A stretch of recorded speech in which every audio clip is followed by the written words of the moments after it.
기록이 되어 있습니다. 이사야서 8장 9절에서 10절까지 우리 한 목소리로 함께 읽도록 하겠습니다. 너희 민족들아 함성을 질러 보아라. 그러나 끝내 패망하리라. 너희 먼 나라 백성들아 들을지니라. 너희 허리를 동이라. 그러나 끝내 패망하리라. 너희 허리에 띠를 띠라. 그러나 끝내 패망하리라. 너희는 함께 계획하라. 그러나 끝내 이루지 못하리라. 말을 해 보아라. 끝내 시행되지 못하리라. 이는 하나님이 우리와 함께 계심이니라. 아멘. 오늘 본문은 백성들과 하나님께서 백성들과 함께 하시겠다는 하나님의 놀라운 선언입니다. 물론 그 전에 하나님께서 백성들에게 다시 돌아오라는 말씀을 촉구하시긴 하지만 하나님께서 백성들을 지키심으로 말미암아 고대 근동에 있는 나라들이 절대로 하나님의 택하신 백성을 건드릴 수 없게 하겠다. 백성들은 망하지 않는다는 그 말씀입니다. 하나님께서 백성들을 지켜주시고 백성들이 망하지 않는 이유가 어디에 있을까요? 오늘 본문을 통해 함께 살펴보도록 하겠습니다. 내용 관찰 1번입니다. 하나님께서 이사야에게 명령하신 내용은 무엇입니까? 먼저 하나님께서는 이사야를 통해 백성들에게 선포할 내용을 주십니다. 우리가 읽지는 않았지만 이 본문을 보니 두 명의 증인을 세웁니다. 그리고 큰 서판을 세워 그곳에 기록을 합니다. 이는 많은 사람들이 볼 수 있도록 공개적으로 큰 서판에 기록한 것으로 보입니다. 오늘날로 이해하기 쉽게 따지면 굉장히 큰 현수막을 걸었다고 생각을 하면 됩니다. 그 내용이 바로 마할 살렐 하스바스입니다. 이 뜻은 노략이 속히 임했고 희생이 임박했다라는 의미입니다. 즉 백성들이 지금 하나님 앞에서 범죄하였으니 심판이 곧 임할 테니 정신 차리고 하나님께로 돌아오라라는 의미로 볼 수 있죠. 그리고 이사야는 아들을 낳는데 이 아들의 이름도 똑같습니다. 마헬 할랄 하스바스입니다. 하나님께서 말씀하셨던 것이 이제 그냥 곧 실제로 그들의 삶 속에서 성취된다는 것을 볼 수가 있습니다. 2번을 보도록 하겠습니다.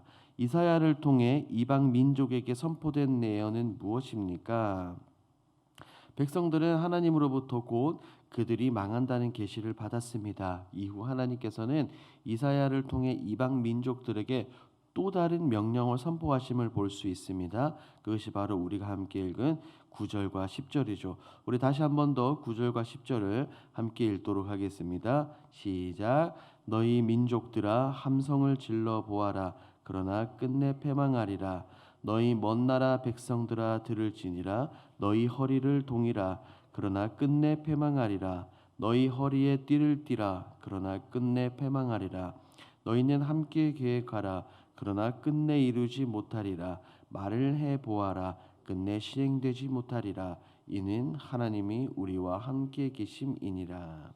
이방 민족들이 택함 받은 백성들을 절대로 이길 수 없다는 겁니다. 이 짧은 9절과 10절 두 절 안에 이길 수 없다, 끝내 패망하리라, 이루지 못하리라는 말이 무려 5번이나 등장합니다.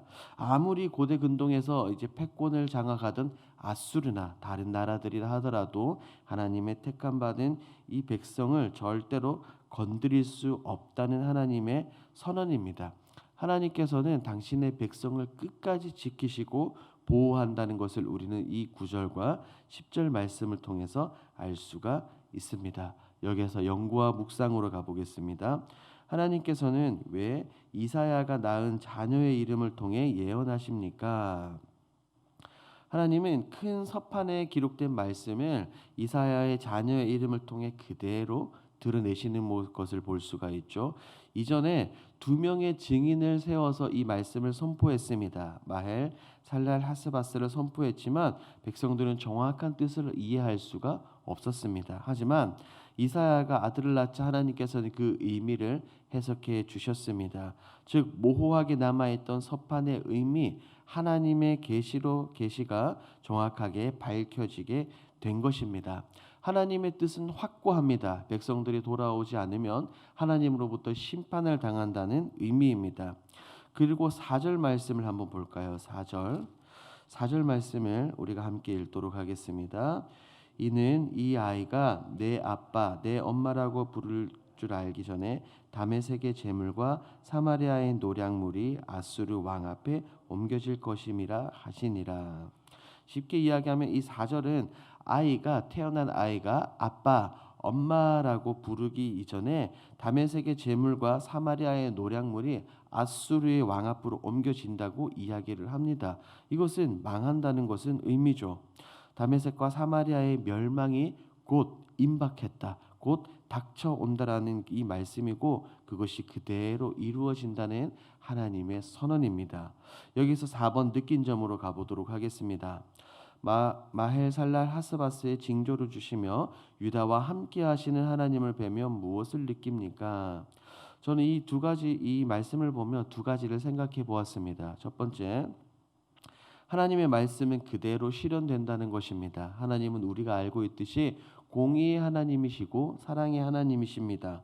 공의의 하나님이시기 때문에 백성들을 반드시 심판하실 수밖에 없습니다. 그리고 하나님은 거룩하신 분이기 때문에 죄와 함께 할 수 없습니다.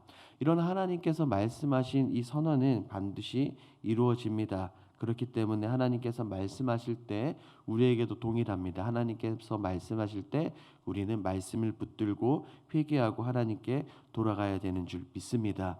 두 번째입니다. 함께 하시는 하나님을 보며 참된 평안을 생각해 봅니다. 고대 근동 지방에서 아무리 패권을 장악하고 아무리 강한 나라라 할지라도 백성들을 해치지 못합니다. 왜 그렇죠? 하나님께서 그들과 함께 하시기 때문입니다. 전능하신 하나님과 함께 하는데 무슨 두려움이 있겠냐는 거예요. 우리가 읽어본 것처럼 본문에서는 무려 5번이나 회망한다, 이기지 못한다라고 말합니다. 그만큼 우리를 지켜주시고 보호해주시고 감싸주시는 이 하나님을 보며 사랑의 하나님을 느낄 수 있었습니다. 그러니 우리는 우리의 진정한 방패가 되시며 보호자가 되시는 하나님의 이 팔 아래 그늘 아래로 들어가야 될 줄 믿습니다. 5번입니다. 마치 사방이 포위당한 것처럼 어려움을 당한 경험이 있다면 언제입니까? 우리는 이 세상을 살아가면 늘 평탄한 길만을 가지 않습니다. 때로는 비포장과 같이 울퉁불퉁한 길을 가기도 합니다. 이것은 누구든 예외 없습니다. 우리 주님도 그러하셨고 우리 믿음의 선배인 사도 바울도 동일했습니다. 그래서 바울은 고린도 교회의 성도들에게 이렇게 이야기했죠. 고린도후서 4장 8절에서 9절 말씀입니다. 제가 읽어드립니다. 우리가 사방으로 우겨쌈을 당하여도 쌓이지 아니하며 답답한 일을 당하여도 낙심하지 아니하며 박해를 받아도 버림받지 아니하며 거꾸로 뜨림을 당하여도 망하지 아니하고 우리가 항상 예수의 죽음을 몸에 짊어짐은 예수의 생명이 또한 우리 몸에 나타나게 하려 함이라. 우리 중에 그 누구도 이 믿음의 선배인 사도 바울처럼 큰 어려움을 당한 사람은 없을 것입니다. 바울은 고백합니다. 그럴 때라도 아무리 힘들다 하더라도 예수님을 바라봐라. 예수님이 우리의 생명이다라고 말합니다. 마치 이 5번의 이 질문처럼 사방이 포위당한 것처럼 어려움을 겪는다 하더라도 좌절하지 마시고 낭망하지 마시고 우리의 믿음의 선배 사도 바울의 이 고백처럼 우리의 생명 되시는 예수 그리스도를 붙들기를 주님의 이름으로 축복합니다. 5-1번입니다. 고난이 나를 덮쳐와도 임마누엘의 하나님을 의지하기 위해 무엇을 결단하겠습니까? 먼저는 하나님과 동행하십시오. 창세기에 나오는 우리 믿음의 선배 에녹이 그랬던 것처럼 다른 것이 아니라 하나님과 동행하십시오. 내 힘과 지식, 내 노력, 그것으로 어려움을 해결하려고 노력하기보다 모든 것을 이겨낼 수 있는 힘을 주시는 그 하나님과 함께 하십시오. 무엇을 통해 하나님과 함께 할 수 있겠습니까? 이것은 추상적인 대답이 아니라 분명하게 말씀을 통해서 우리는 기도를 통해서 하나님과 함께 할 수 있습니다. 말씀을 통해 위로하시고 말씀을 통해 우리에게 답을 주시는 하나님을 발견하십시오. 그리고 기도를 통해 따스하게 말씀해 주시는 하나님의 음성을 통해 힘을 얻으십시오. 그래서 다윗이 그의 노년의 삶에 기록한 시편 23편 말씀을 기억하십시오. 그가 이렇게 고백했습니다.